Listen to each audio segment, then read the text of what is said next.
Jake sat at the dining table watching Sarah as she enthusiastically discussed her wealthy family's vacation plans.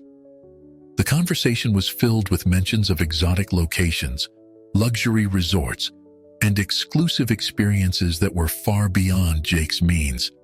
He felt a knot forming in his stomach as he listened, his fingers fidgeting with the worn tablecloth. Sarah's eyes sparkled as she described the private yacht they'd be renting for a week-long cruise.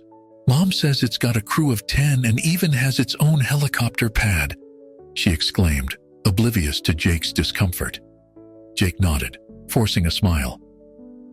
"That sounds impressive," he managed, his voice barely audible over the sound of his own inadequacy echoing in his mind. He couldn't help but compare their modest apartment to the opulent lifestyle Sarah had grown up with. The peeling wallpaper and outdated furniture seemed to mock him. Later that month at a family gathering, Jake found himself cornered by his mother-in-law, Linda. She sipped her champagne, eyeing Jake's off-the-rack suit with barely concealed disdain. "So, Jake," she began, her voice dripping with false sweetness, "how's that job of yours going? Still, what was it again? Data entry?" Jake felt his cheeks burn as nearby conversations quieted. "It's data analysis, actually," he corrected, trying to keep his voice steady. "And it's going well, thank you." Linda's lips curled into a smirk.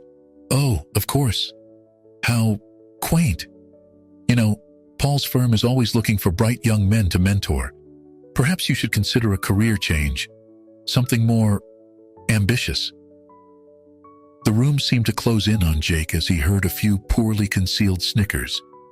He wanted to disappear, to sink into the plush carpet and vanish from sight. Instead, he mumbled an excuse and retreated to the bathroom, splashing cold water on his face and staring at his reflection in the mirror. That night, as Jake lay in bed next to a sleeping Sarah, he couldn't shake the feeling of inadequacy that clung to him like a second skin. He stared at the ceiling, Linda's words replaying in his mind, on an endless loop. What did it mean to be a real man in a world where your worth seemed to be measured by the size of your bank account? Jake thought about his father, a hard-working man who had provided for his family without the trappings of wealth. He had always taught Jake that a man's true value lay in his character, not his possessions. But in the face of the constant comparisons and judgments from Sarah's family, those lessons felt like little comfort. He rolled onto his side, studying Sarah's peaceful face in the dim light. He loved her deeply, but sometimes he wondered if she truly saw him, or if she was always looking past him, hoping to see the man her parents wanted him to be.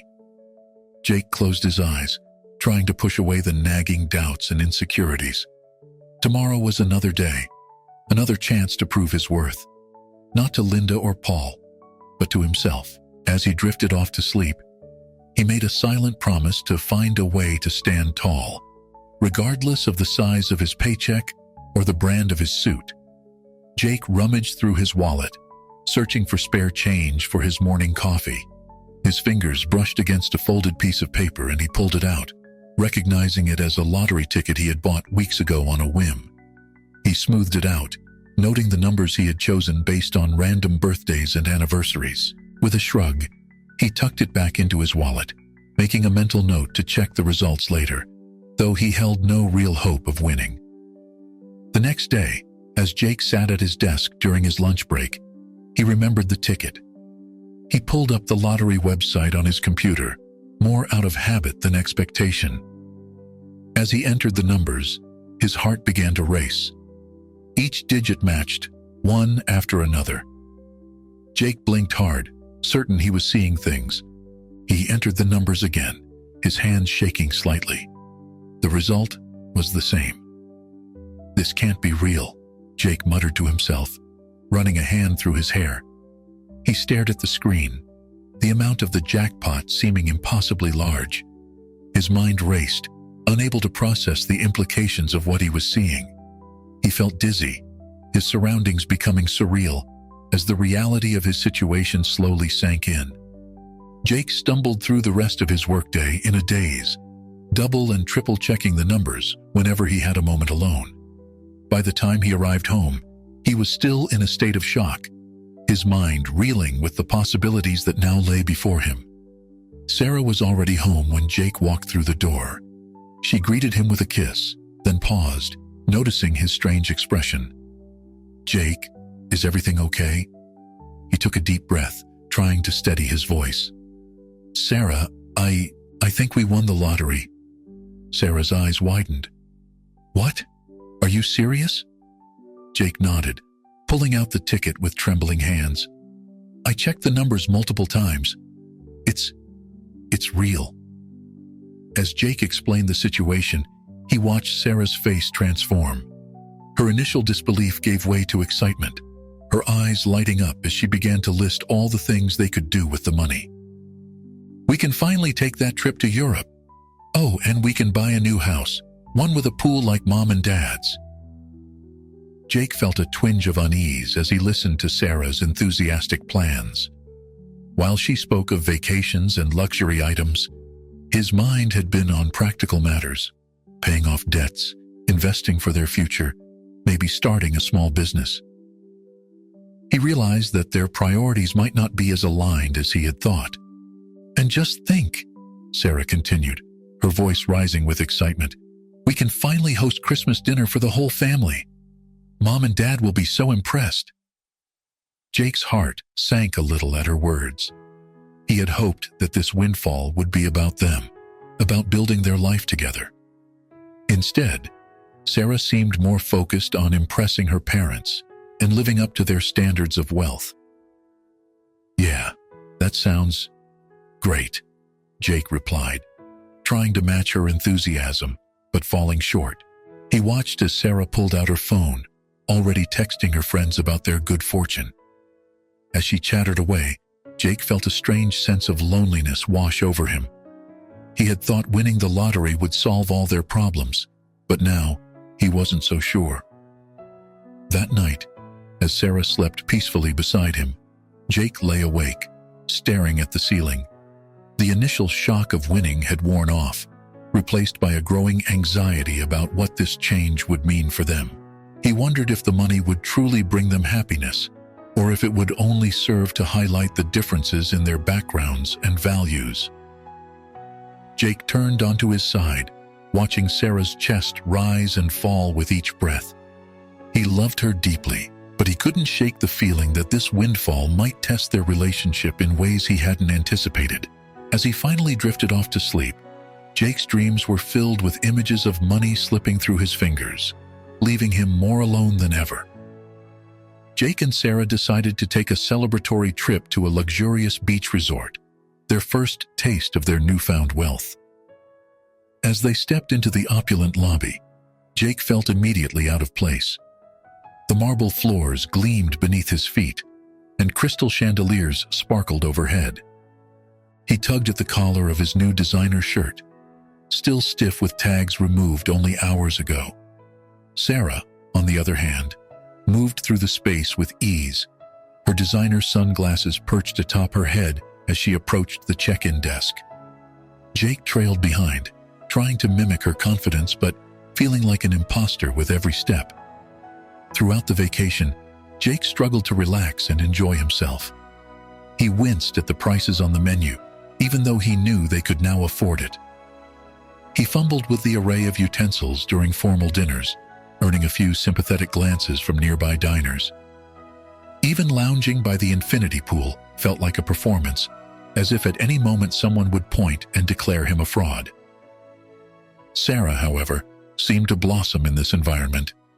She chatted easily with other guests, ordered expensive cocktails without a second thought, and signed up for every premium experience the resort offered. Jake watched her, a mix of admiration and unease swirling in his chest.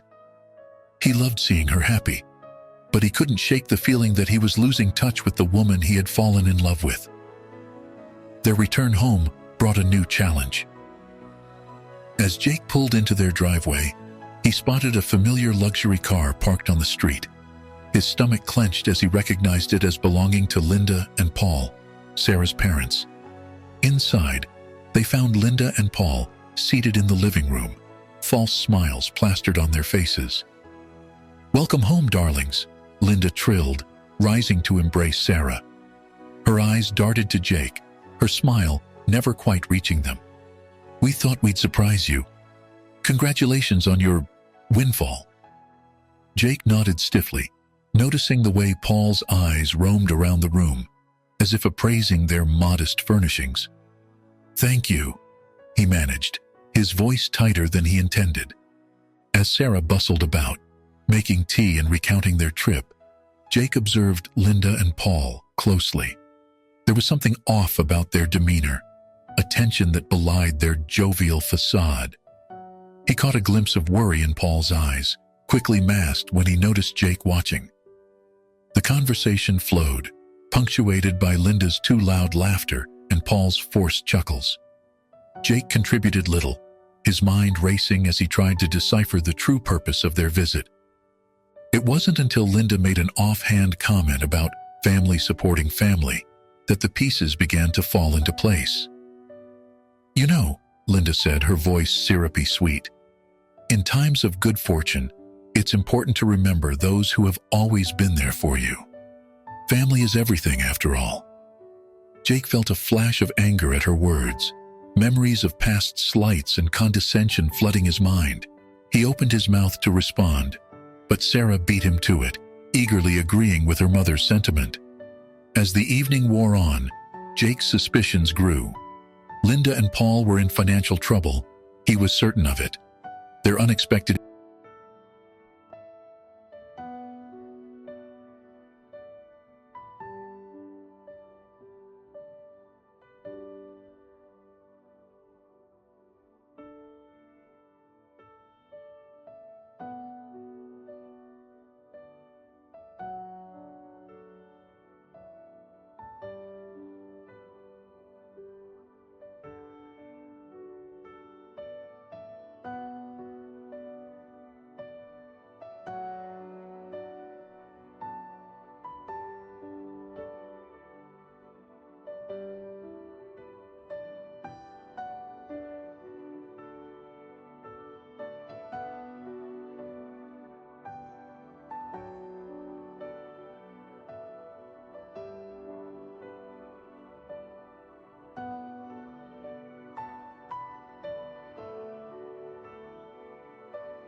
you.